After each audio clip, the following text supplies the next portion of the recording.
a rotational motion of rigid bodies, chapter 10.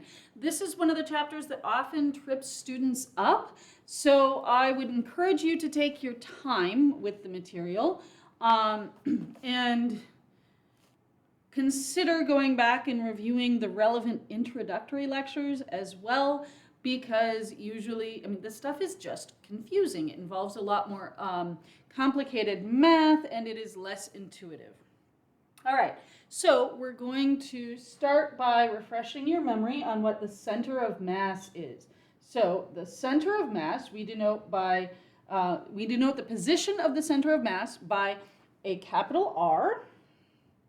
It is the weighted average of the position vectors of each of the components. So if we have an extended rigid body, we can think about it as a bunch of little points along, made up of little point particles that are connected, or we can think about it as, if it is a continuous object, then we think about infinitesimal little bits of mass. So the position is 1 over the total, the position of the center of mass is 1 over the total mass.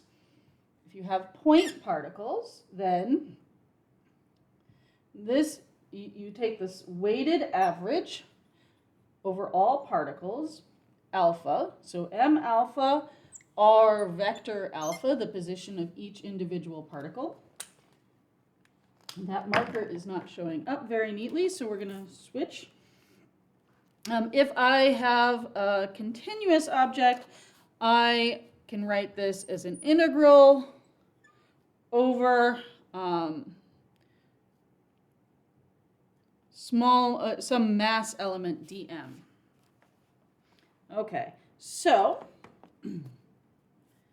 then I can talk about the force on the rigid body.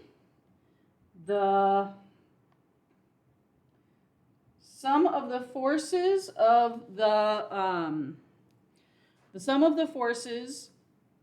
on the rigid body are equal to the total mass times the second derivative of the center of momentum. So this is basically saying that we can treat this rigid object as the same mathematically as a point object at its center of mass. So the object behaves as if it were a point object exactly at its center of mass. This is one of the reasons why the concept of the center of mass is so useful, because if you notice, we've actually been assuming that you can treat an extended object as a point since the very beginning of introductory physics. This is why you can get away with that. All right, then we are going to look at the total angular momentum. And we're going to start by defining our variables. So I am reproducing figure 10.1. I'll do it slightly skewed so I can fit it on the board a little bit better. So we'll have our coordinate system. We have the origin. We have some extended object and its center of mass. So we have some little segment of this. I will call this m alpha. And it has a position, r alpha. And we can also write r alpha as the sum of the position of the center of mass and this little vector that we're going to call r alpha prime, which is the vector between the center of mass and the position of our small segment of mass. So then I can write r alpha as r plus r alpha prime. So the prime indicates that it is in a different coordinate system. It is in the coordinate system of the center of mass. So then this is the position of this small segment alpha. The angular momentum of that is R alpha cross P alpha. This is just from the definition of angular momentum. This is R alpha cross M R alpha dot. The angular momentum of alpha about the origin. So this is the angular momentum of alpha about the origin. Now, the total angular momentum of the object is the sum of the angular momentums of each component of the object. And if you were talking about something which is continuous, then you would figure out the angular momentum of a small component of this and integrate. So let me actually just go ahead and write that. It's not black magic. We start with our angular, to convert between the sum and the integral form, you start with the part of the original definition. We're going to look at a small component dm. In practice, this is really hard to do.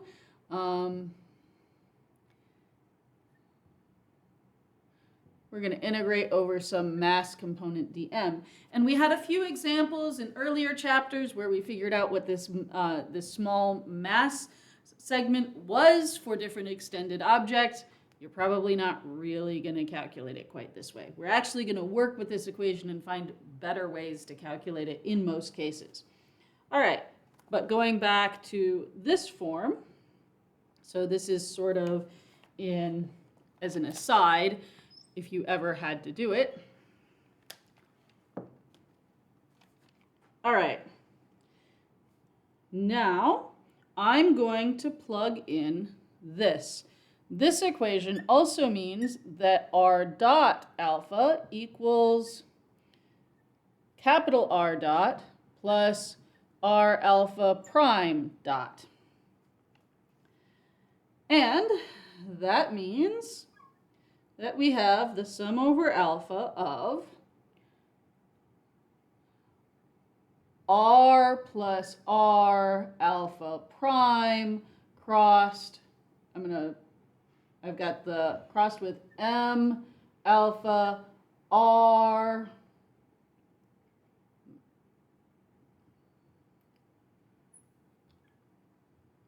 dot cross R alpha prime dot. Whew. Gotta take a breath there. Now I'm going to expand this, and I'm going to get 4 different terms, and I'm going to simplify from there. Here, I just want to highlight these big, long, ugly equations can look intimidating. I tend to write out more work, and the reason I do that is because it makes it clearer. That can leave you with a wall of equations, but you know each part.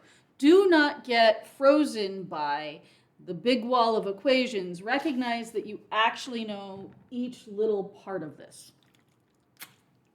Okay, so I'm going to write 4 different sums.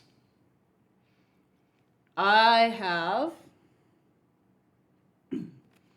R cross M alpha R dot. And I'm going to try to write this in one line so that I can simplify each term separately. I have R cross M alpha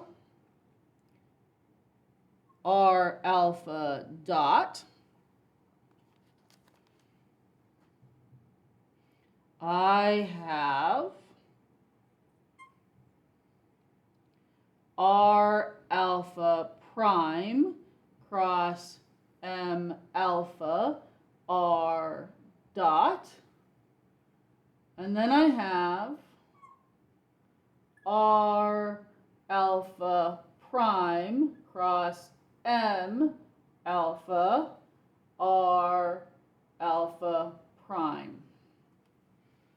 Okay.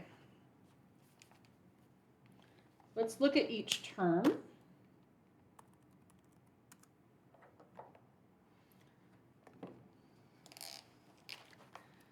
Here, the only thing that is not constant is the m alpha.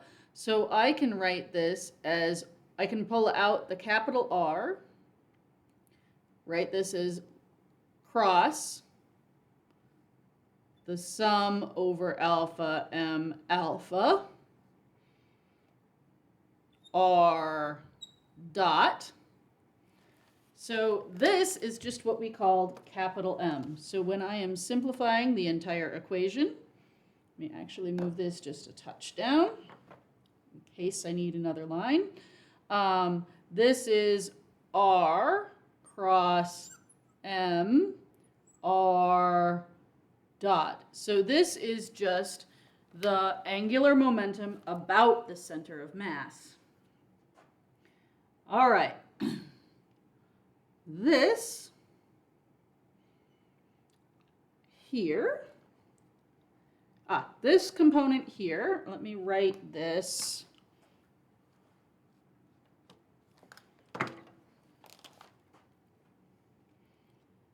Again, the capital R comes out in front, so I have capital R cross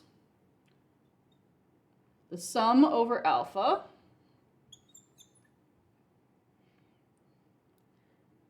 M alpha R, this should be a prime. I should always have, the alphas I have are always prime. R dot alpha prime. So this is the derivative of the position of the center of mass. So the center of mass, remember,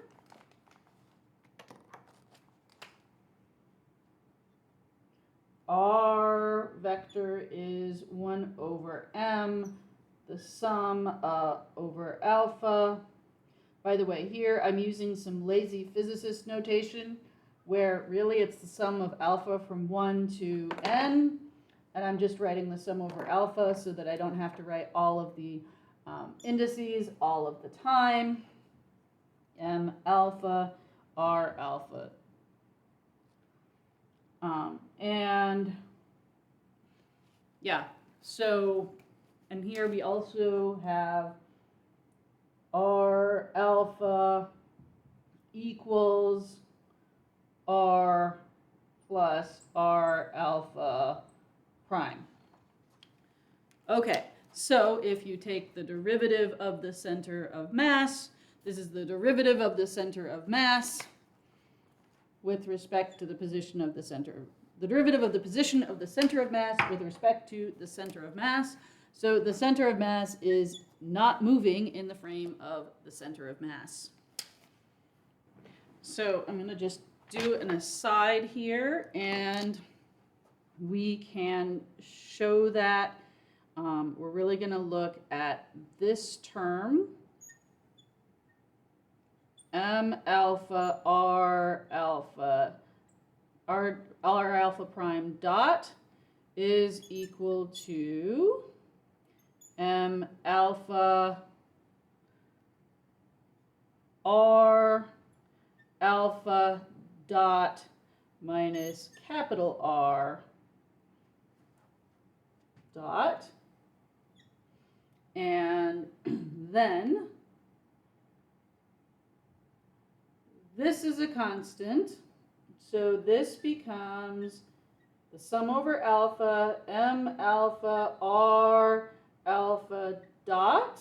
I'm going to put big parentheses there so that you can see, minus R dot. This should be a, yeah, yep. So this is equal to, let's see, I think I dropped, here I dropped, when I do the sum over alpha, this should be a capital M R dot.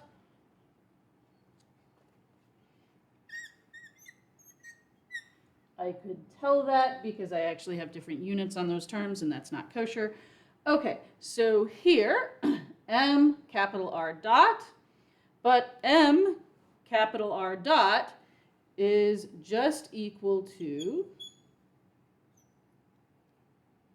so I'm going to just bring this term down, M alpha R dot alpha, and then M capital R dot is equal to the derivative of this term, which is the sum over alpha, M alpha R alpha dot. But these two terms are equal, so this is 0. All right, so this guy is 0, and then we have this term here. We can actually group this a little bit differently.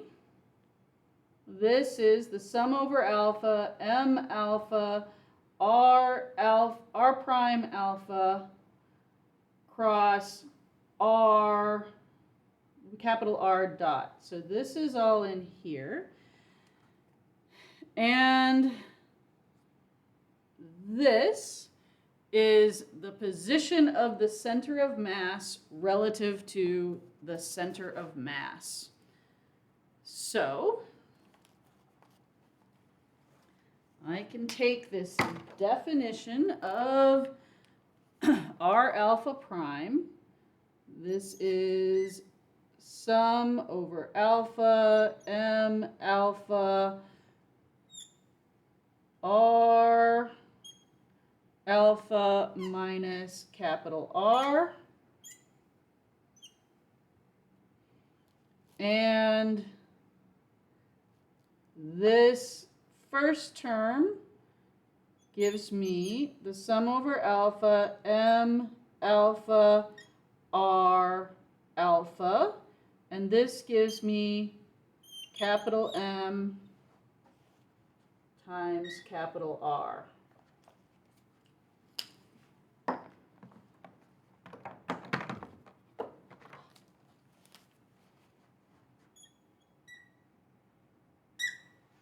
Okay, and this is just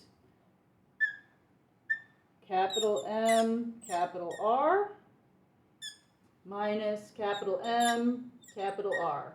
That really doesn't show up.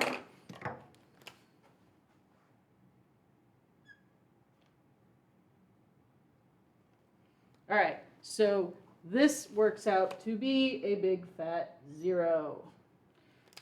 So this term is 0 because this term is 0.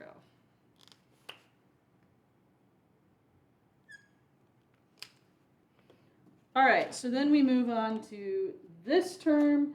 This term we can't do much with. So we're going to just bring this one down. And, why did I put an equals there? We have a plus the sum over alpha, R alpha prime cross M alpha R alpha prime. So this, you can see, describes the motion of the center of mass, and this is the motion about the center of mass. So if you are talking about a planet going around the sun, this would be the orbital motion around the sun, and this would be the planet spinning on its axis. So you can write the angular momentum of the system as the sum of the angular momenta from those two components. We could, instead of choosing the center of mass, we could choose any point about where the system is instantaneously at rest. These terms would also end up as 0, but this formulation is going to be really useful for us. Basically, we can think about the total angular momenta as the sum of angular momenta about the center of the center of mass and about the center of mass. All right, so now we can talk about what happens to the potential energy for a rigid body, because we're only considering rigid bodies right now. The internal energy is equal to the sum of the potentials between two of the components. To avoid double counting, we're going to say alpha is less than beta so that you get all of the pairs of particles, but you don't count. And this is a function of the relative positions between the two. Now, because the object is rigid, it is not experiencing, there's no relative potential. If there were relative potentials, it would, if there were any changing relative potentials, it would change its shape. So we say that the potential is 0. It actually could be some constant, but it is, when you take the gradient of this, then it has to be 0, because if there were forces between different parts of the body, then it would no longer be rigid.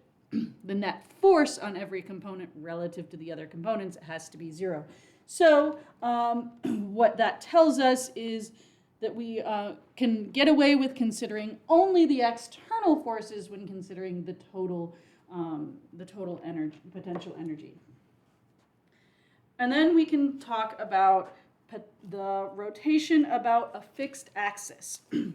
We are going to choose that axis to be z. There's no particular reason why we have to choose z, but we're going to choose z.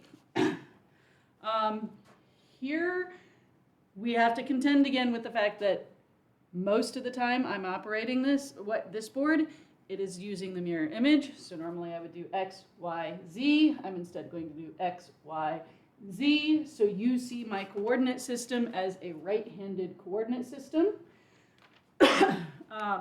And we are going to choose to have it rotate about that coordinate system, about that axis z. And we just worked with the angular momentum. The total angular momentum is the sum over alpha of all L sub alpha. And this is equal to the sum over alpha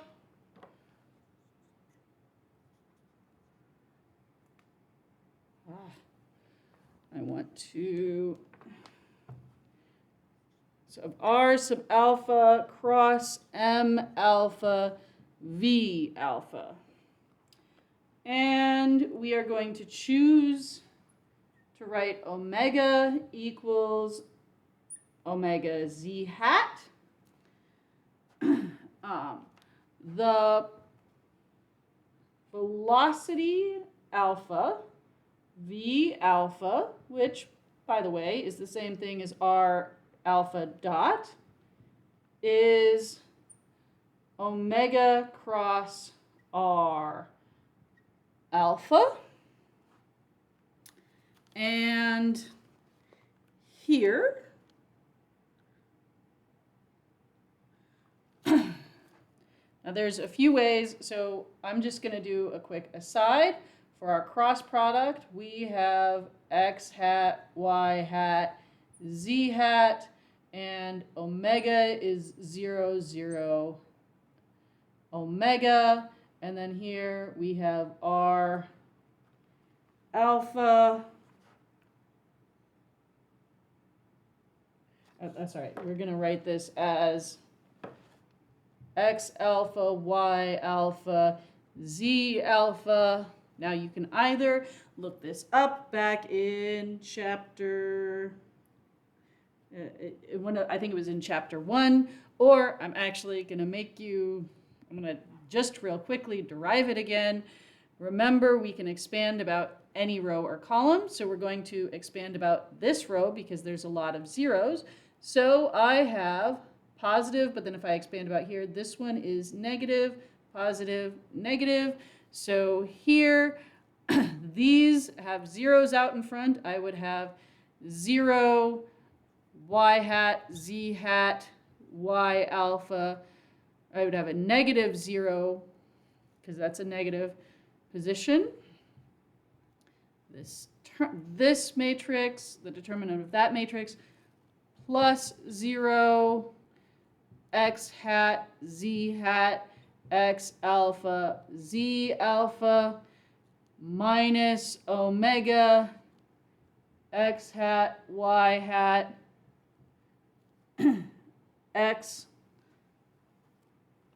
alpha, y alpha, and this gives me a negative omega y alpha x hat plus omega x alpha y hat. So I am going to use that result. This is negative omega y alpha x hat plus omega x alpha y hat. All right. So then I want to look at the term lowercase l alpha. This is m r alpha cross v alpha. I now have this expression for r alpha. So this gives me, and I have an m alpha. This is m alpha. I'm going to get an omega out in front. And now I have x alpha x hat plus y alpha y hat plus z alpha z hat crossed with negative omega y alpha x hat plus, oh, I don't want to double count my omega. I put the omega out in front. So negative y alpha x hat plus x alpha y hat. And here I'm going to use x hat cross y hat equals z hat, and y hat, I'm going to cross z hat equals x hat, and z hat cross x hat equals y hat. All right, what I paused the video so you didn't see me doing is that I was doing cross products and checking myself, but because you're seeing the mirror image, I didn't want to confuse you because the picture wouldn't match what you're supposed to do. Okay, so now I'm going to look at each of these individual terms. Oh, and any vector cross product, the cross product of any vector with itself is 0, and if I switch the order here, I get a minus sign. So here I have x hat cross x hat, that gives me 0. Now I have x hat cross y hat, that gives me z hat. So I have a negative m alpha omega. Here I have an x alpha, let's see. Yeah, I have an x alpha squared. And that's from this term. Now, from this term, I get negative m alpha omega y hat cross x hat gives me a negative sign, and I get a y alpha squared, and there y hat cross y hat is 0, and then I get plus m alpha omega z alpha z hat cross x hat is a positive y hat, and I have a minus sign there. So I have to change this guy to a minus sign. And this should have been x hat cross y hat is z hat. These guys are, this one had a positive sign out in front of it, and this has a z hat. I'm going to squeeze the z hat in over here because I forgot it, and it fits there. All right, now, so that was this, the cross product of this term with that term, and now I have this term with that term. So I have a m alpha omega z alpha z hat cross y hat is that gives me a negative x hat. So I can reorder this and make it look a little bit neater. I have m alpha omega negative z alpha, oh, here I dropped my x alpha, z alpha x hat minus z alpha y hat plus x alpha squared plus y alpha squared z hat. Whew. All right, so now I'm going to go back to when we did not consider an arbitrary axis. We had LZ is equal to the sum over alpha m alpha x alpha squared plus y alpha squared omega, and we called this IZ omega.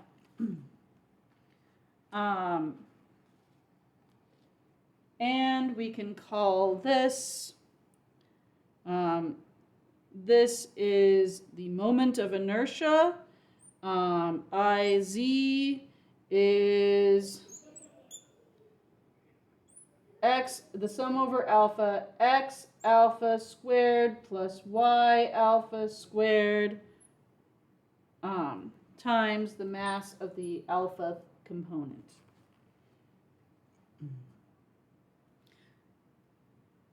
And we also had the kinetic energy is 1/2 the sum m alpha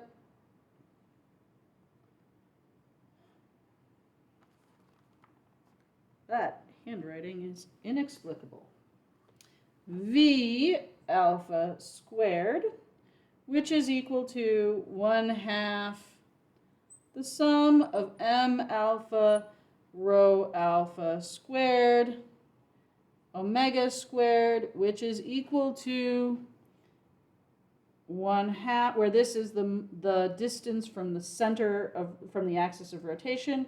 So this is equal to 1/2 IZ omega squared. That is to say that this term in the angular momentum is expected, but these two terms are a little bit surprising. We haven't seen them before. We are going to call them LX. That is the sum over alpha, M alpha, X alpha, Z alpha, omega, and LZ is the sum over alpha, M alpha, Y alpha, Z alpha, omega. And then this just becomes LX, X hat, plus LY, Y hat, plus LZ, Z hat. So what we see here is that in the arbitrary case, where the where it turns out that these terms are not in fact zero. You actually do not have, the angular momentum is not parallel to the axis of rotation. Before, we were largely considering cases where the angular momentum was parallel to the axis of rotation. That turns out to be cases where you are rotating about the center of mass, and you're actually on an axis of symmetry of the object. So what we want, if you want smooth rotation, you actually want to have L parallel to z hat, because otherwise it takes some torque to keep the object rotating with the same axis of rotation. So, for instance, if you have a car vibrating on a road, this is not what you want. You don't want your car to shake while you're driving. So what we're going to develop is the concept of axes, of principal axes, which are special axes where if you rotate about those axes, the angular momentum is in fact parallel to the axis of rotation.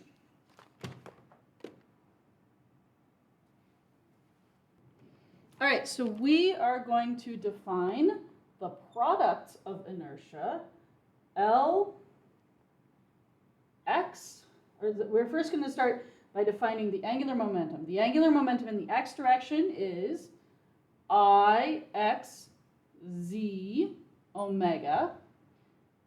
The angular momentum in the Y direction is I, Y, Z, omega. And the angular momentum in the Z direction is I, Z, Z, omega. We will define the products of inertia.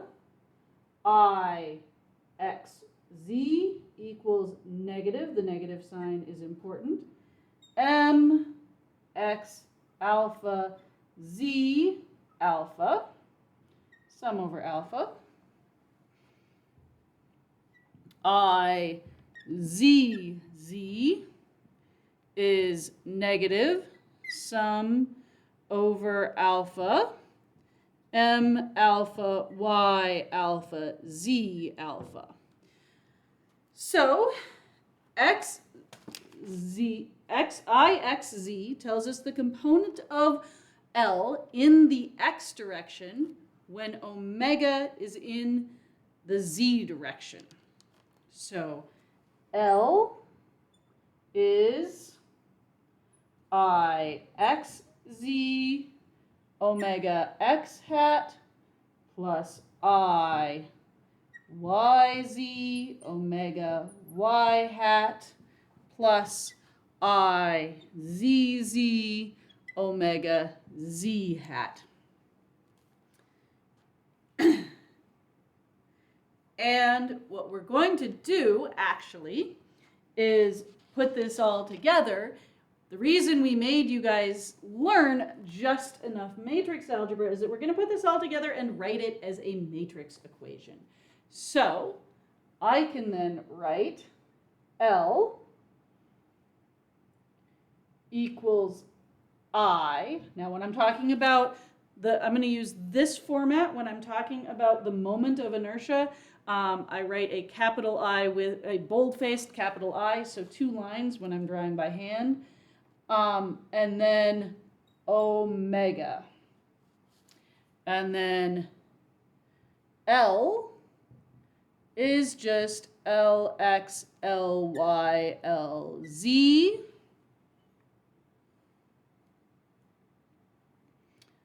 Omega is omega X, omega Y, omega Z. And then our matrix I is going to be I, X, X, I, Y, Y, I, Z, Z, I, X, Y, I, X, Z, and then here I have I, Y, X, I, Y, Z, I, Z, Y, I, Y, Z. And I, X, Z equals I, Z, X. And if you want, this should say YZ.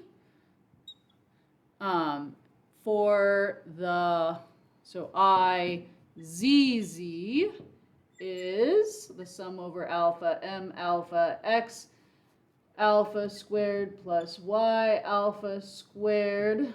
And you follow a similar form for IXX. IXX and IYY. IXX has Y squared plus Z squared. IYY has X squared plus IY squared has X squared plus Z squared. IXX has Y squared and Z squared in there.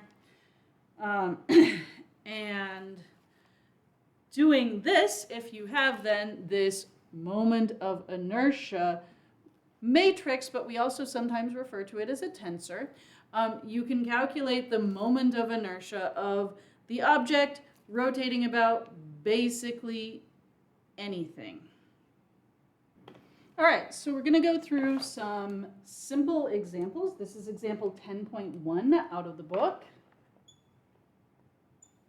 So we can start with a mass at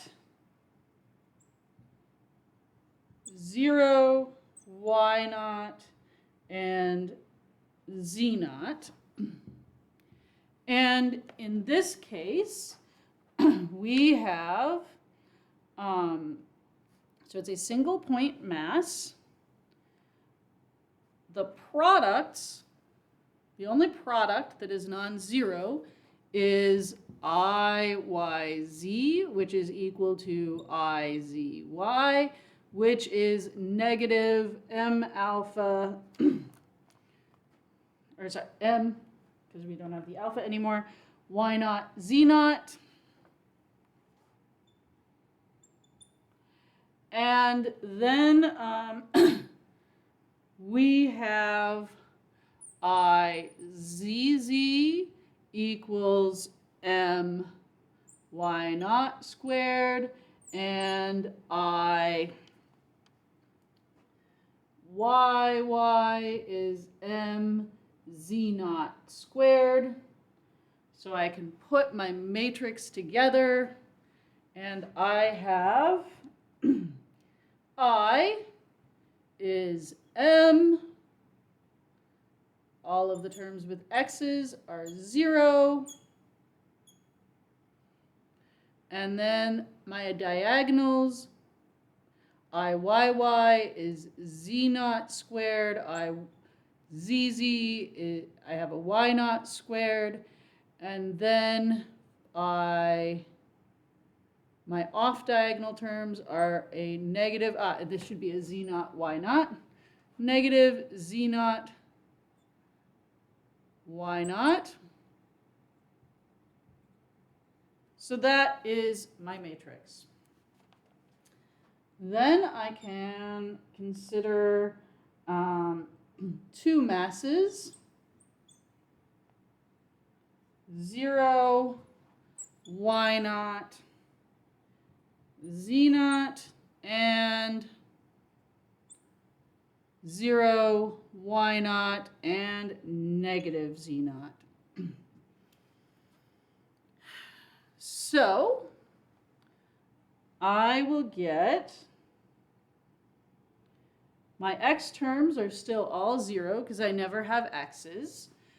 My y terms, my diagonal terms, get a factor of 2 because when I square z naught squared, I get the I get z naught squared. When I square negative z naught squared, I get a z naught squared. My off diagonal terms are then So IYZ equals equals the mass equals negative M Y naught Z naught, and then negative M Y naught negative Z naught, which is 0. So my moment of inertia tensor is M 0, 2 Z naught squared, 2 Y naught squared, and everything off diagonal is 0. All right, and I want to talk about what this means. So remember that if the off diagonal terms are 0, when we rotate, so when we rotate about the z-axis, our moment of inertia is just is only in the z direction. So in this case, I have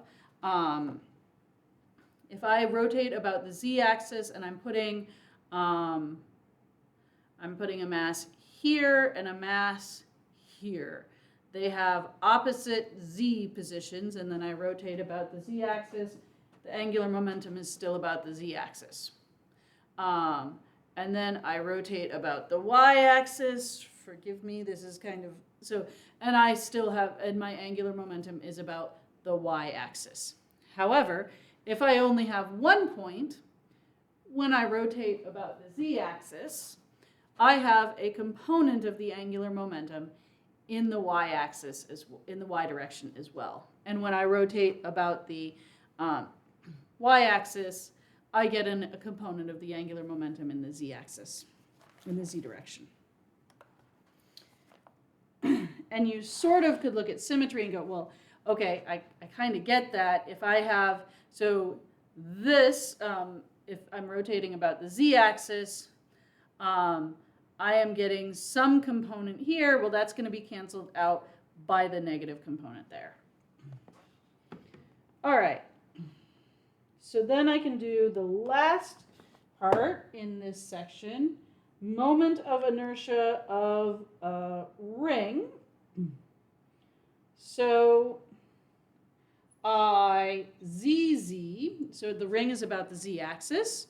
So each point contributes, so whatever the radius of the ring is, we'll call the radius rho. So the moment of inertia is the total momentum rho squared in the z direction. And then if I am looking at the moment of inertia, so x, let's look at IXZ, every component I have in x in this side is canceled out by an x on that side. So xx, and you can do the same thing for yy, xx and yy are, xz and yz are 0 by symmetry. And then you have to worry about, so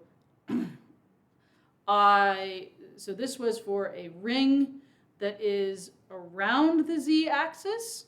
If I want the full moment of inertia tensor, I need to consider the ring rotating about the y or the z-axis. And then for IYY and IZZ, here I am just going to refer to earlier when we calculated the moment of inertia where the ring is going, where the axis of rotation is going through the center of the ring and the sides. And this is 1/2 m times the radius squared. So I can then construct my moment of inertia tensor. And this is, I have one last term. I have the I, X, Y, and Y, X terms. Now, these you're also going to have in the ring, you're going to have the quadrants cancel each other out. So these guys are also 0. So if you construct the entire tensor, this is M rho naught squared. And then we have 1/2, 1/2, and 1 along the diagonal. So this is our moment of inertia tensor. So this is actually an interesting case because the matrix is diagonal. So if you're rotating about the z-axis or the x-axis or the y-axis, your angular momentum is going to be parallel to the axis. So these we will call principal axes, and we just happen to pick the right principal axes in this particular case. Now, I want to highlight a few things. First of all, the book only did these terms here. They did not construct the entire matrix at this point. And I want to talk about why we call this a tensor. So we made you guys learn just enough about matrices to be able to do matrix algebra. You can see that this is two-dimensional. You can write this as a matrix. Now, vectors are a special case of matrices because a vector is when you only look at one of these terms. Matrices are a special case of tensors. A tensor can have an arbitrary number of indices. There are other cases in physics where you'll have more than 2 indices. If you have more than 2 indices in your tensor, you can't write it on the board as this two-dimensional matrix. But we often do come across this where you have more than 2 indices, and we call that a tensor. So a matrix is a special case of a tensor. And that's about as deep as I'm going to get into it, but just plug that term into your brain, because sometimes your professors may refer to these things as matrices, and sometimes they may refer to them as tensors. All right, so we can show that we can write the moment of inertia, the angular momentum, as a function of with the moment of inertia tensor. So bear with me, like much of the things in this unit and in this class, it's going to be a big wall of ugly algebra. So we're going to start with writing omega in general as omega x, x hat, plus omega y, y hat, plus omega z, z hat. And then our angular momentum is the sum over alpha, m alpha, r alpha cross v alpha, or the sum, because v alpha equals omega cross r alpha. So you can think about this as if your omega is in the z direction, that means rotating about the z-axis. And if I am here, so I'm here, I have to use my left hand. So I'm rotating about the z-axis, and then if I am here, then omega cross r gives me the velocity. So the velocity is, let's see, that'd be rotating like this. And so I can write the velocity. So we've covered that the magnitude of the velocity is omega r. Remember that the magnitude of, so the velocity is equal, well, the distance swept out is the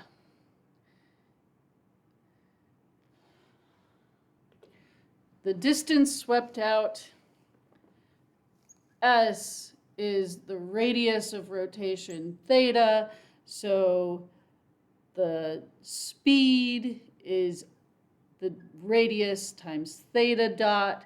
Theta dot is we call omega.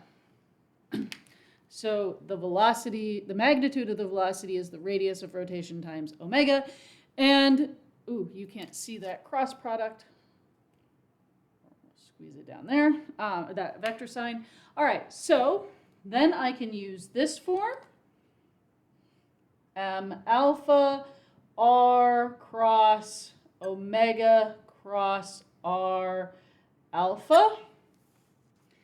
I am going to use an identity. A cross B cross C is equal to B A dot C minus C A dot B. All right, so I can take this identity from vector calculus and plug it in here.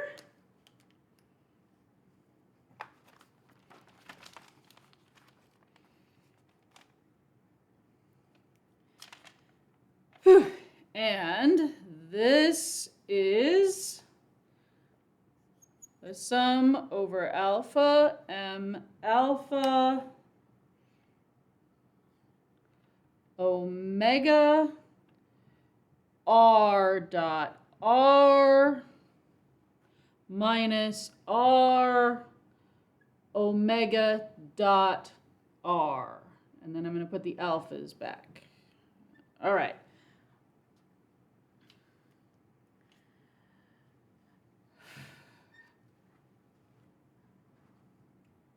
This is then the sum over alpha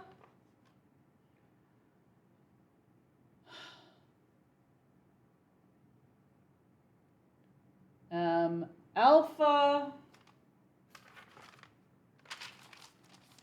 and we're going to try to write it in terms of the x components and the y components and the z components. So I get omega x R alpha x. Let me just, we're going to write, so omega x R alpha squared, where this is, where R squared is x squared plus y squared plus z squared.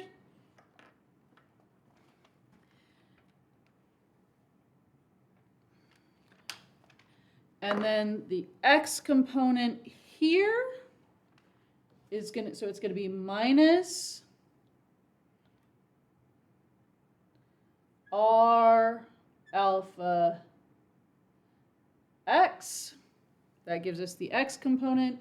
And then we have omega x R x plus omega y R y plus omega z R z.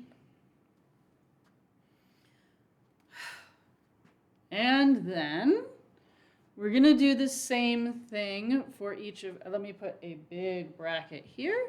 We're going to have something very similar for the x and y components. All right, and I simply paused while I wrote that out so that you don't have to watch me writing a bunch of redundant junk on the board. The things that change are that here this is a y and that's a z, and then actually the other components are the same. So what you see is that, let's focus on the x component. Here I have omega x, and then I've got, let me switch the r sub x's by just x's. So I've got x squared plus y squared plus z squared minus x squared. So here I have omega x, y squared plus z squared.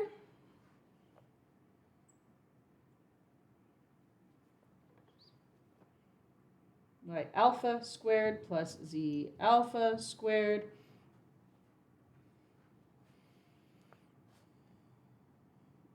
And then here minus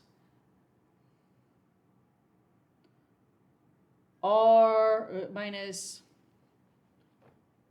omega y x alpha y alpha minus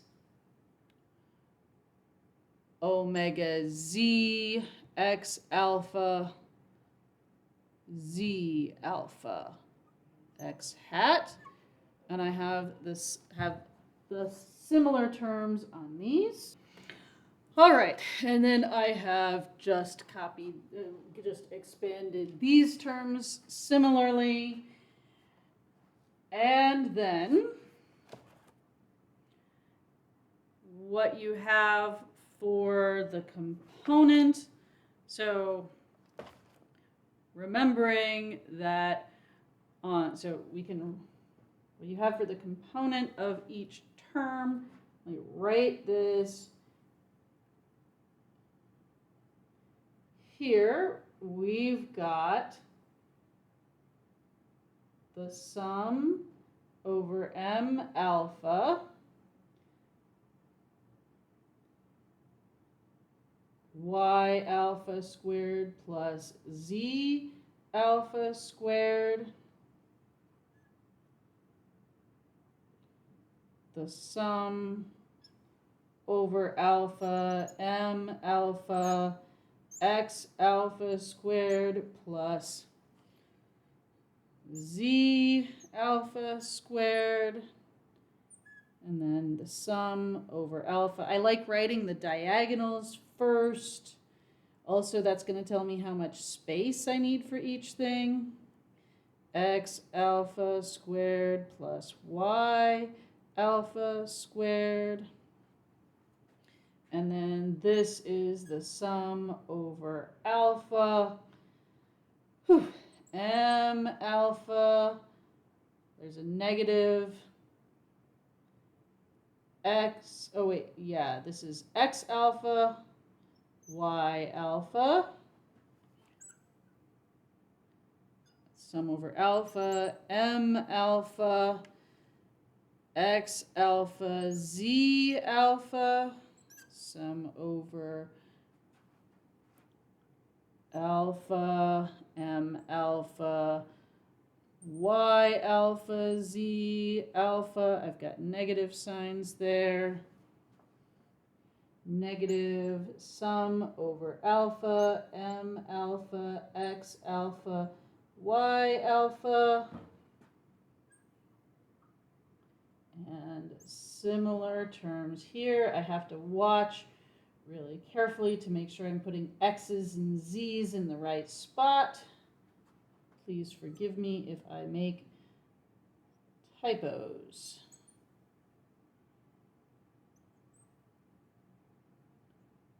All right, so this is, I can write this equation as this matrix times omega x, omega y, omega z. So what I have just done here in a horrific page of algebra is show that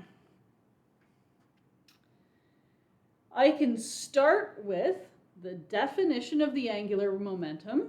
I am writing the velocity as a function of using the angular velocity for an arbitrary angular velocity.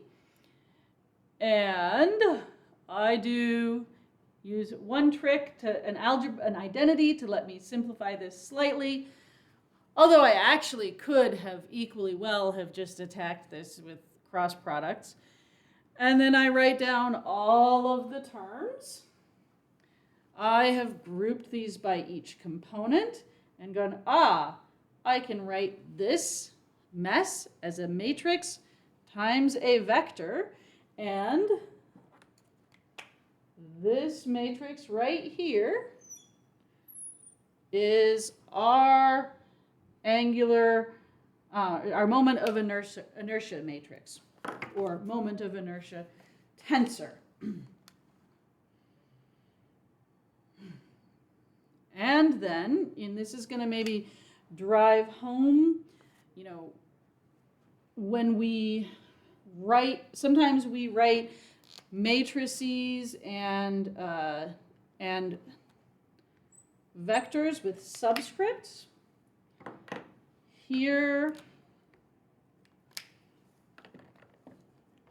I can write then the angular momentum is the sum from j equals 1 to 3 of I, well, or I can write the ith component of the angular momentum is the sum from j equals 1 to 3 of I, capital I, little I, j. This is the ijth component. Actually, let me use the non-bold I when I'm talking about individual components. The ijth component, omega j. Sometimes we write matrices and tensors in this notation where we're writing it as sums. And then if you want to call it a tensor, the number of subscripts that you have is just completely arbitrary. Now, I would like to point out this moment of inertia tensor is symmetric. So, so that means that this component is equal, if I basically flip it about the diagonal, you get the same terms. This component is equal to that component, this component is equal to that component, this component is equal to that component. All right, and the moment of inertia tensor is its own transverse, or transpose.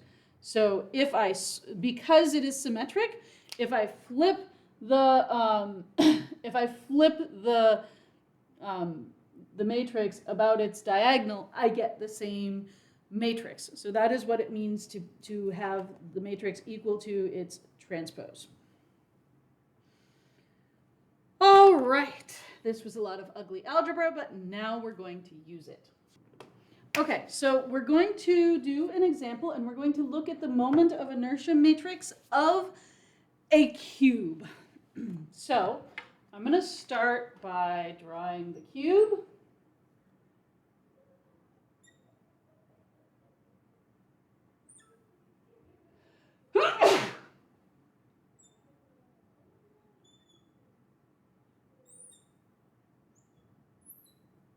Forgive my drawing skills. I am a physicist, not an artist. Okay. And we will have a cube of with sides A. We can start with IZZ equals, so IZZ, the definition is the integral of x squared plus y squared dm, and this is the integral of x squared plus y squared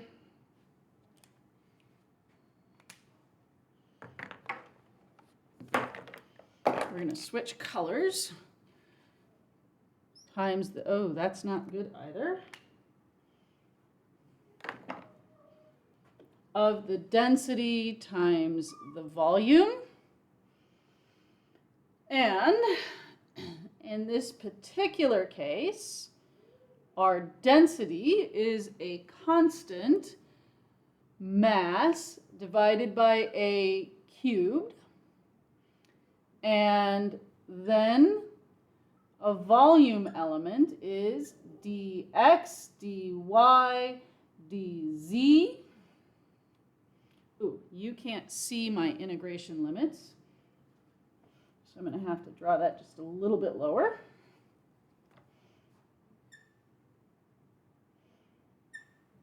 dx, dy, dz, x squared plus y squared. And then the limits on every integral are 0 to a.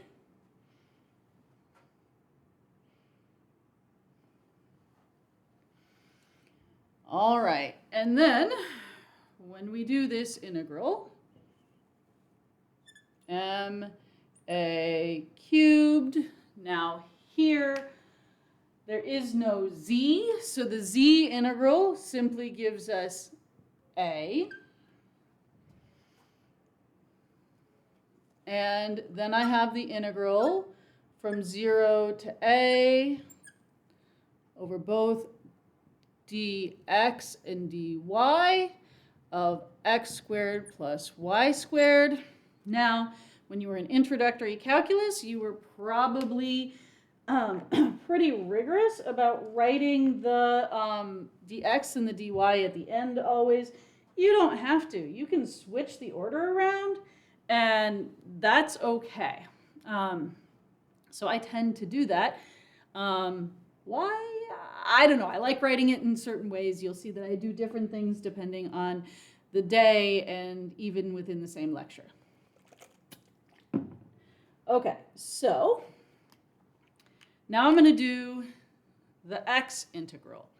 And when I do the x, now here, I'm going to simplify a little bit. I have m over a squared.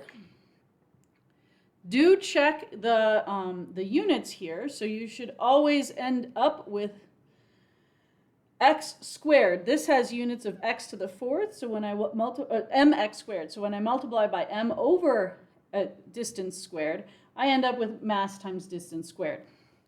All right, I'm going to do the x integral. So I'm left with the integral from 0 to a dy, and when I do the x integral, I get a to the cubed over 3 plus y squared times a. And now I'm going to do the y integral. And I get, for this term, so I still have my a cubed over 3, and there's no y, so I just multiply by an additional y. And then here I get a cubed over 3 times a. So I am left with m a squared, and then this is 1/3 plus 1/3, so times 2/3.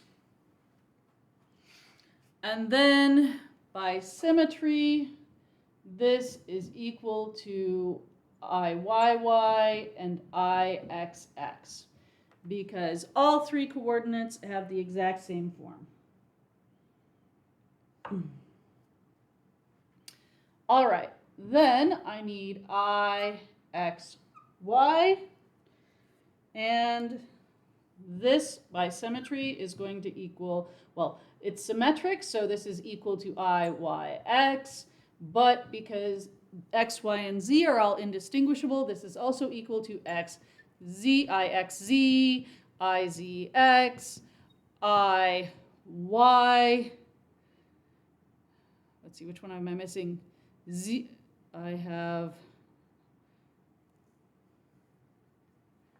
I need the combination of, yes, y and z. I, z, y. So all 6 additional components are exactly the same.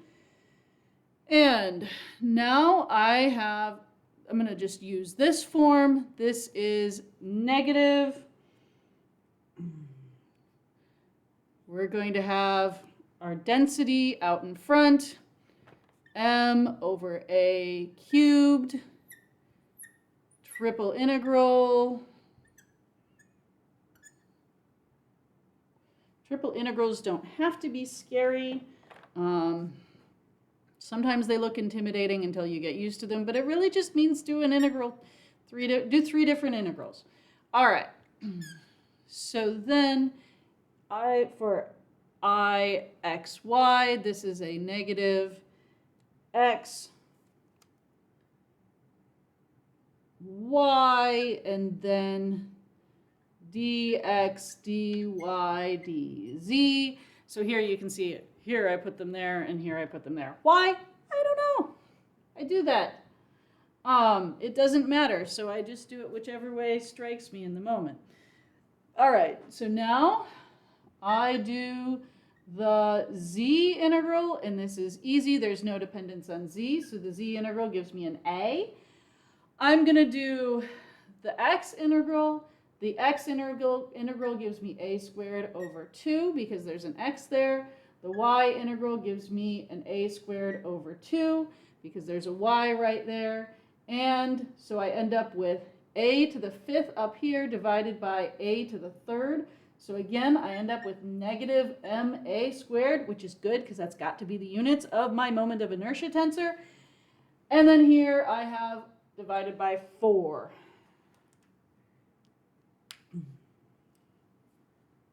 All right, so I want to write this. My moment of inertia tensor is ma squared.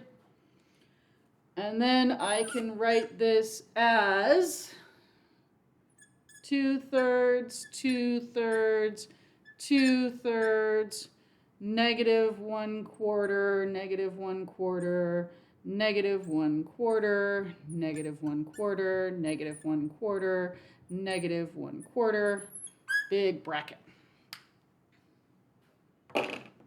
Okay, so then I can take this, if I want to write it slightly neater, I'm going to pull a factor of 12 out in front, ma squared over 12, and then this is 2, 2, 2, negative 1 everywhere else. All right, and now I'm going to take this and I'm going to do a couple of simple applications. So first I'm going to rotate about the x-axis, and when I rotate about the x-axis, my omega is 1, 0, 0, and then I want to calculate L equals I omega.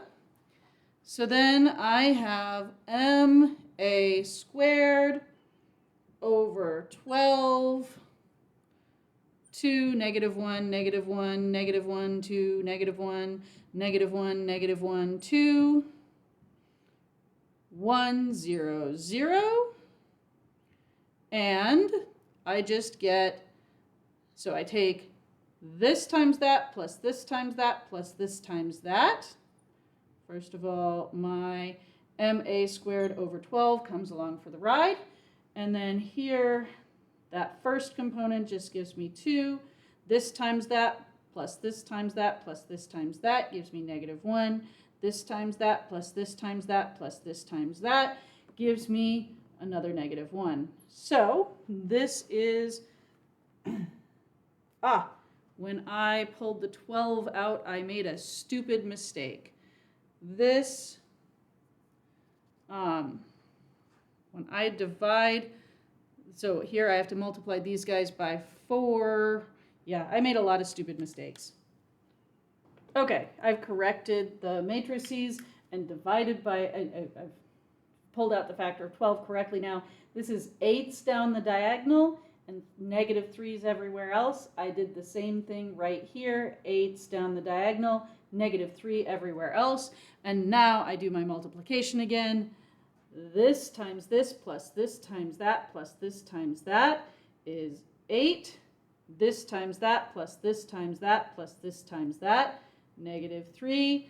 This times that plus this times that plus this times that, negative 3. So this is my angular momentum. If I take this cube and I rotate it about the x-axis, I have angular momenta in, my angular momentum is not simply in the x-axis, but it has components along the y and the z directions as well.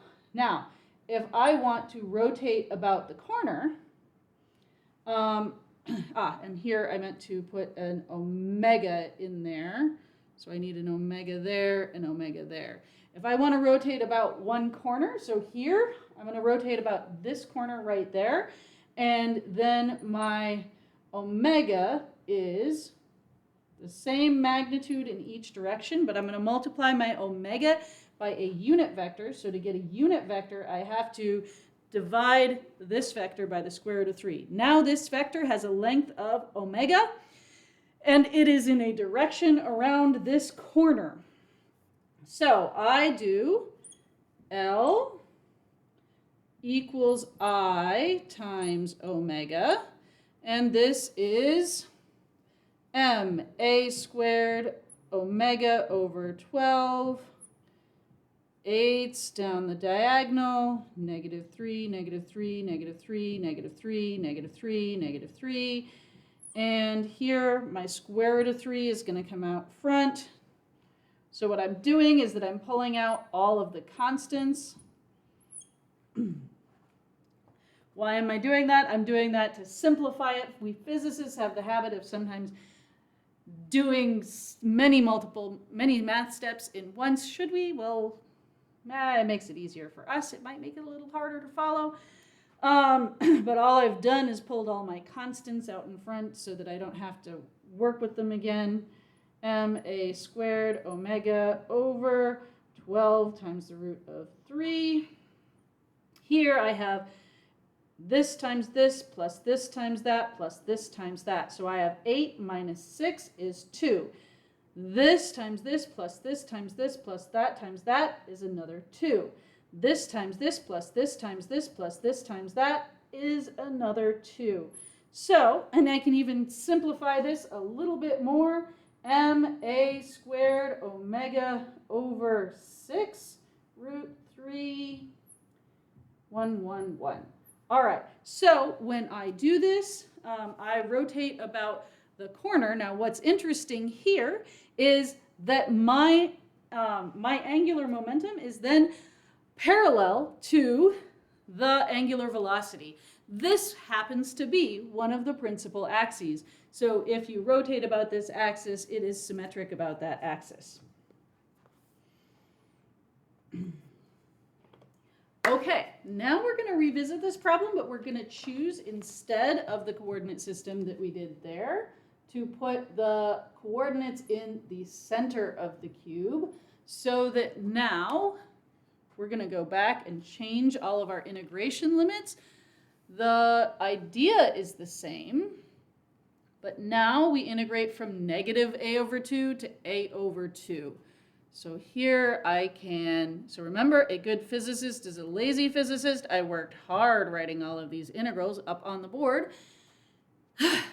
So I am not going to rewrite them in their entirety, but I will change my limits.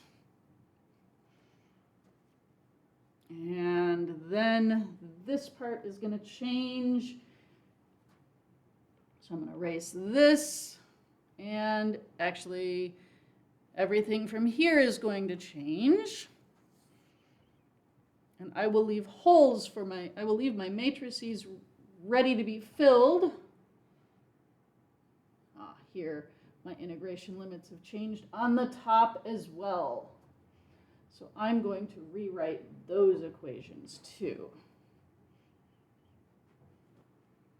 All right, so I've cleaned up the old work, but just changed the integration limits.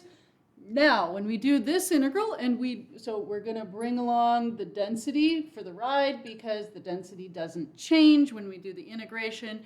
Now, I'm going to do the z integral, and when I do the z integral, I am now integrating from, I get a z, and then I go a minus 2 minus a minus a over 2. So my z integral gives me an a. And then I am left with the x and y integrals. And I have x squared plus y squared dx dy m over a squared. Now, for this term, I do my x integral, and I get x cubed over 3. So I get a cubed over 8 minus a minus, well, minus, let me write this, negative a over 2 quantity cubed. That's my x integral. There's no y dependence, so I get a y, or I get an a there.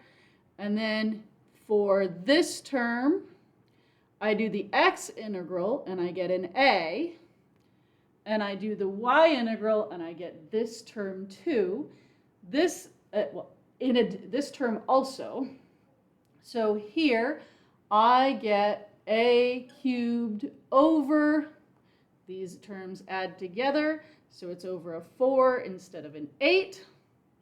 But now I have two identical terms that are a cubed over 8. Whew. And I get, actually I have made a stupid mistake. So here, this term, a cubed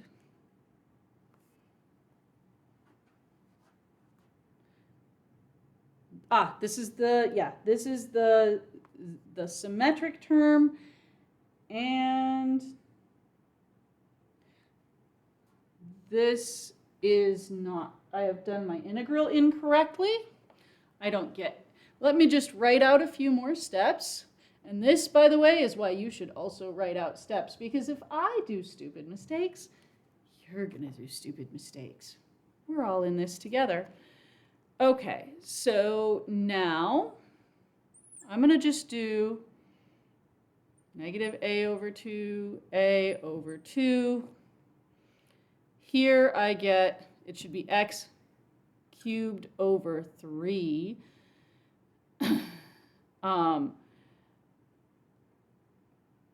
Plus y squared x, evaluated at negative a over 2 and a over 2, and then dy ma squared. This term becomes a cubed over 8 times 3, and then there's two terms like that. So this is 3 times 4, so this becomes 12. And then I do the y integral on that term, and I get an additional a. This ends up being also being a to the 4th divided by 12. Here I actually did both integrals there, so I need to drop the limits. Drop the integral sign there. So I get a to the 4th over 12 plus a to the 4th over 12, which is a to the 4th over 6. So this gives me a squared over 6. Here, when I do, I'm going to just do the x integral, m over a cubed. Then, well, I can do the z integral. The z integral is going to give me an a. And then here, I'm going to leave the y integral. And my x integral gives me an x squared over 2. So I have a squared over 8 minus a squared over 8 is 0. So my moment of inertia tensor is ma squared over 6, 1, 1, 1 with zeros on the off diagonals.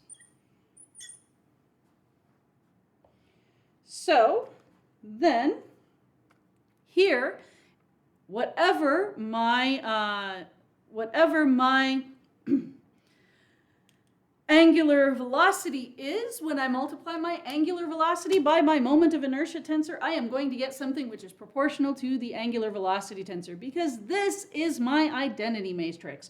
So every time, whatever I do, I'm always getting back something which is parallel to the angular velocity matrix. That's because when we shift the coordinate system so that it is at the center of the cube, all of the coordinates are along the principal axes. So if you rotate your cube about the x-axis, that's one of the axes of symmetry. You rotate the cube about the y-axis, that's an axis of symmetry. You rotate it about the z-axis, that is also an axis of symmetry. So whatever you do, you end up with an angular momentum which is parallel to the angular velocity.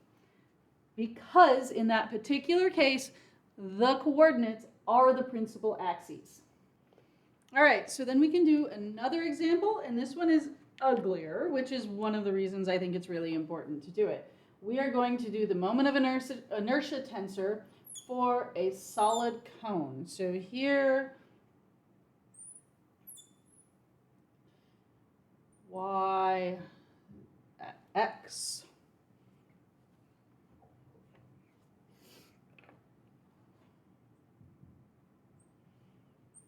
Z, and this is, so here at some arbitrary point, this radius is r equals capital R z over h, because it's just a line with a straight line with a constant slope and zero intercept. And then this is r, and this is h.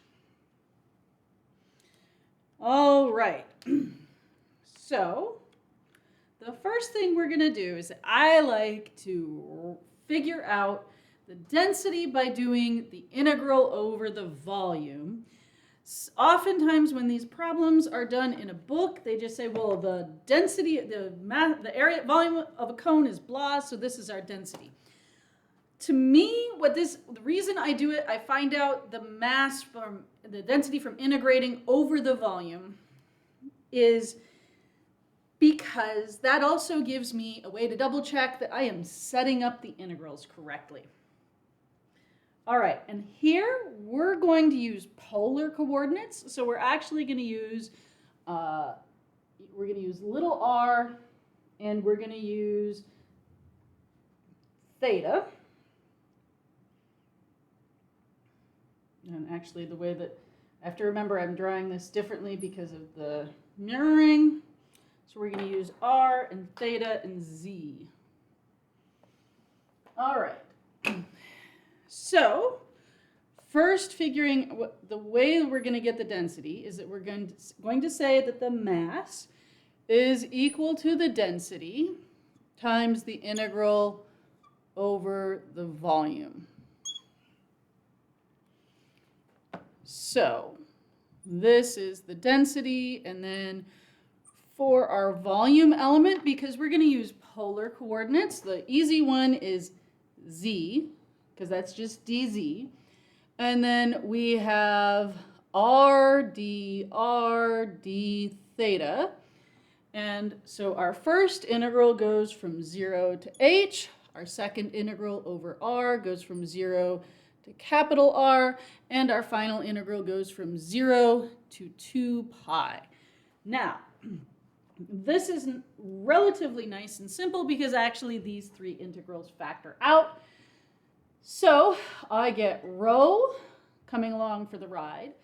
My integral over theta gives me a factor of 2 pi. My integral over z gives me a factor of h. And my integral of r dr gives me capital R squared over 2. Let's see. I should have... no. I was treating this like a constant, but actually the integration matters because my my integral over r changes as I change height. So here I'm going to do the limits is r d theta dr dz. My z integral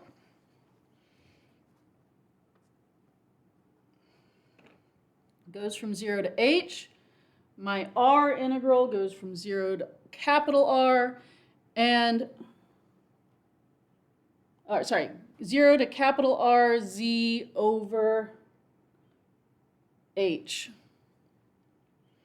So r does not go, r varies with z, so I have to do the r integral first, and then this is 2 pi. And this is why I have notes when I work. Because even though I've actually done this, I set this aside for about 6 months between the recording, and while I did it, it isn't fresh in my mind. That actually means that you're seeing it, I'm seeing it again for the first time in a while, so I have to be careful about my thought process. All right, so here the rho comes along for the ride. The theta integral is easy. That just gives me a 2 pi. We're going to do the r integral. So the h integral, the z integral is going to come along for the ride. This is going to give me r squared over 2. So I have r squared over h squared. There's a 2. There's a z squared. And everything is constant except for the z's. I'm going to do a little bit of cancellation between this and the next step. So I have mass is equal to rho pi r squared over h squared. Now I do the z squared integral, and I get h to the third over 3. So this is rho pi r squared h over 3. Rearranging, because this is equal to the mass, the density is equal to the mass times 3 divided by pi r squared h. Now this does give me the correct units for density.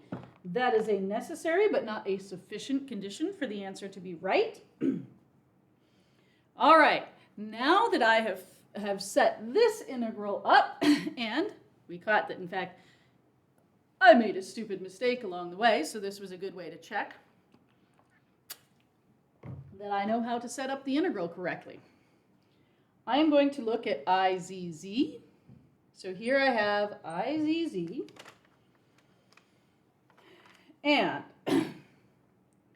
now this is going to be my density, 3m over pi r squared h, and I have my triple integral, the same limits, rz over h, 0 to 2 pi. Now for IZZ, so my volume element stays the same, r d theta dr dz, but now for IZZ, my distance from the z-axis is r squared. So now the theta integral is easy. First of all, we're going to bring along the density for the ride because it doesn't change. And then I do my theta integral. That gives me a factor of 2 pi. Now I have to do my r integral. Now I have r cubed. So when I do r cubed, I get an r to the 4th over 4. So my r to the 4th over 4 is now capital R to the 4th, z to the 4th over 4h to the 4th. And then this is all times dz. I have some cancellations that I can make. A good physicist is a lazy physicist, so I'm going to go ahead and make the cancellations where I can. My pi's cancel out. Here I can cancel that out, and I'm left with a 2. And I also can cancel out 2 of the capital R's. And then I am left with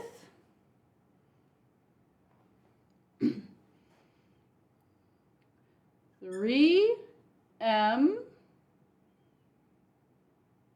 over 2h to the 5th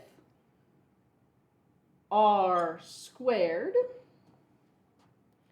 And now this is time, now my integral over z is z to the 4th dz, so I get z to the 5th over 5. And evaluated from 0 to h is h to the 5th over 5. And then my h's cancel out. That's kind of interesting because that tells me that the moment of inertia about the z-axis is only dependent on the radius. And this gives me 3/10 mr squared. Woohoo! All right, deep breath. I'm going to start over here to save myself space. Ix is going to be the density, 3m over pi r squared h. It's my density. My volume element and the integration limits are the same, rz over h, 0 to 2 pi. Now, I have r d theta dr dz, and the distance from the axis, from the x-axis, is going to be z squared plus y squared. But now y is r cosine theta. Here, my integral is no longer as easy because now I actually have a theta component. So here I'm going to use the half angle identity to simplify this. Whew, deep breath. Constants come along for the ride. And here, I'm not changing the integration limits. Rz over h and 2 pi and r d theta dr dz. Now the integrand I'm going to write as z squared plus r squared. Now cosine squared of theta is 1/2 plus 1/2 cosine of 2 theta. All right. Then, when I do this, this should be theta, not 2 pi, 2 theta. When I do this, I am going to get a term which has a sine of 2 theta, and sine of 2 theta evaluated at sine of 2 theta evaluated at 0 and evaluated at pi is 0. So this term goes away. That makes it a little bit easier. 3m over pi r squared h. And that means that, so I have a 2 pi out in front from that integral, because When this term goes away, everything else is constant with respect to theta. Woohoo! Now, I still have to do my integrals over r and z. And those are both slightly more complicated. Now, at least in my class, you are allowed to use Mathematica or Maple or some other analytical program to help you solve these equations. Why do I have a squared? I don't want a squared. This is then, I'm going to pull the r in so it's a little easier to figure out what we're doing with the integral. So I have a d theta, no, a dr dz, dr dz. Now I have a z squared r plus r cubed over 2. Whew. Now, I can keep, so I'm going to cancel out that pi because that makes things ever so slightly easier. And I get 6m over r squared h.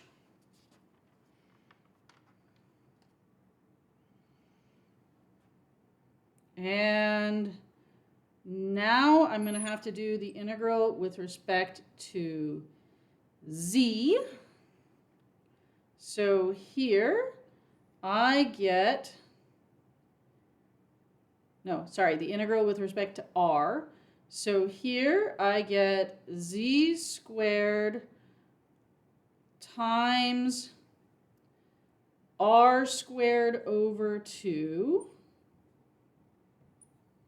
And I'm plugging in my upper limit as I go because the lower limit is 0. I don't have to worry about it. Or it goes to 0. Plus r to the 4th over 4 divided by 2. So r to the 4th divided by 8. Capital R to the 4th, z to the 4th over h to the 4th. And then I still have my dz.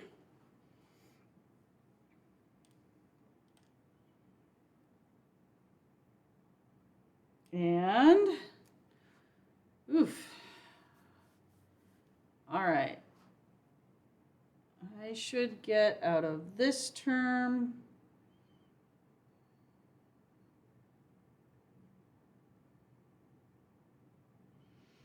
okay. This gives me 6m over, all right, here I can cancel a couple of terms. I have an r squared, so that goes away. And so far we'll just do that much. And, all right.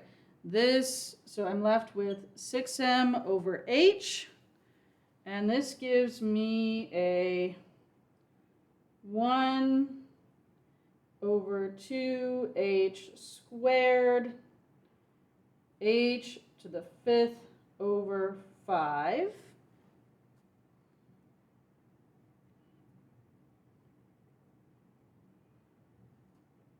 Yes. And plus here, this is 1/8 h to the 5th over 5 h to the 4th capital R squared. Now, simplifying, this is m times my r squared terms. I can cancel out, so I have a 3 over 20. And all of the h's cancel out because I have h to the fifth over h to the fourth over h. And I am left with a capital R squared plus, then here we have, there's no r's in this term, and I'm left with 3 over 5. 3 over 5, and I am left with an h squared. So that is my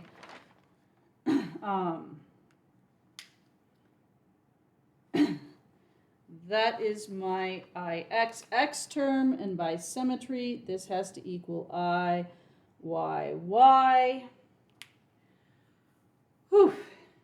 And then in principle, I have to worry about the off diagonals. Now, for the off diagonals,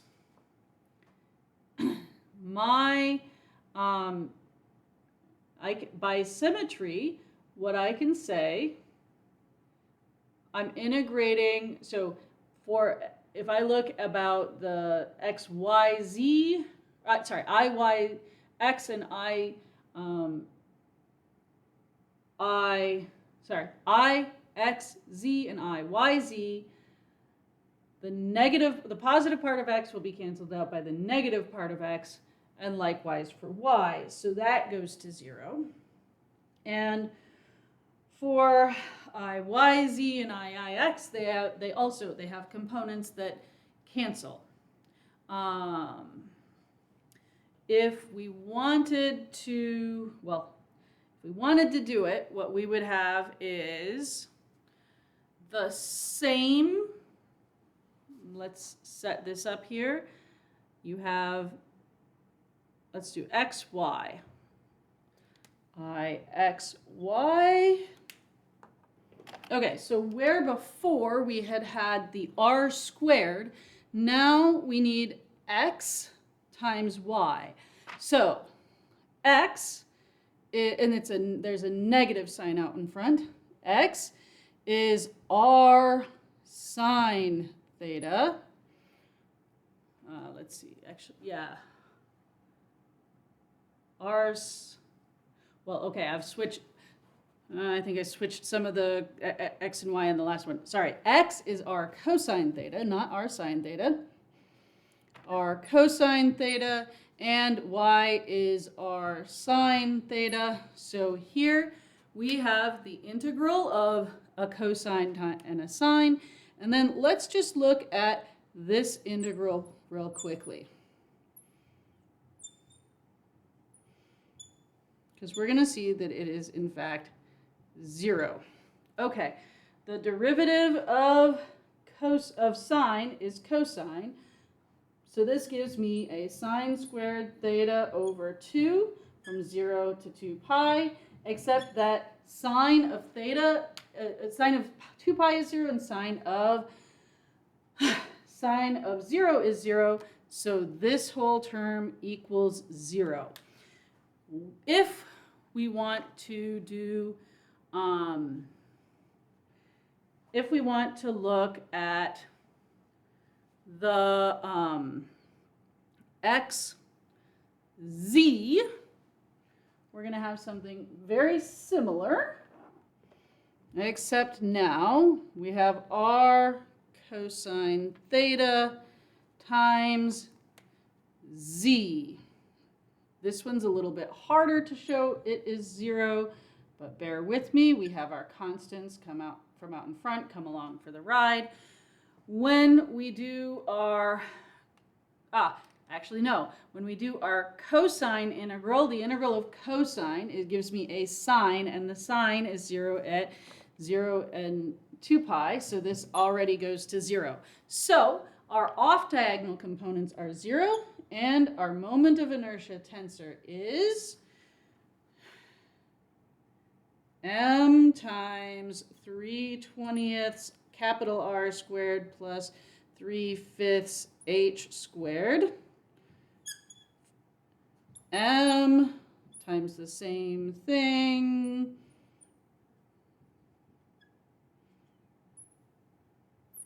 And then our z component I erased,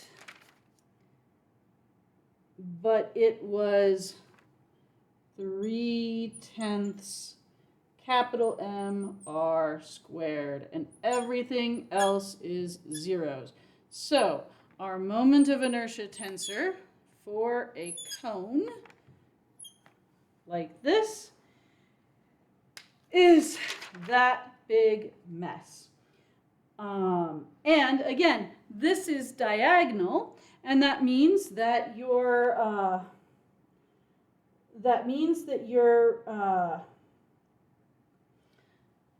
angular velocity is going to be proportional to, your angular momentum is going to be proportional to the angular velocity and in the exact same direction. And these are called the principal axes. And any given body rotating about its principal axes, any three-dimensional body will have three principal axes, meaning that there are three special directions where if you rotate about those directions, your angular momentum is proportional to your angular velocity. And in that special case, moreover, we can simplify the kinetic energy. All right, so in those special cases where we are describing our rotation as rotation about those three principal axes, and you can always describe rotation as rotation about three principal axes, your kinetic energy is 1/2 times the angular velocity vector times the angular momentum, or 1/2 omega. Now I've written this as transpose, meaning that you have to write it like this so that you can multiply it by the angular momentum, or sorry, the moment of inertia tensor, or the angular momentum is in this direction. So this is, you can write it like this.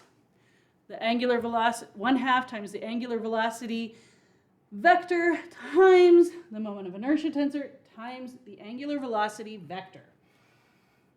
And in the special cases where you're doing this along the principal axes, so you've described all of your rotation around the principal axes, your coordinate systems are lined up around the principal axes, this is 1/2 times this would actually, I'm going to write this a little differently from your book, so it's obvious how this comes from the from here. This is 1/2 I1 omega 1 squared plus 1/2 I2 omega 2 squared plus 1/2 I3 omega 3 squared. And notice I've not written them in terms of x and y and z. And the reason is that we are going to redefine our coordinate system to line it up with the principal axes. The cases we saw where we had diagonal matrices, those principal axes happened to be x and y and z.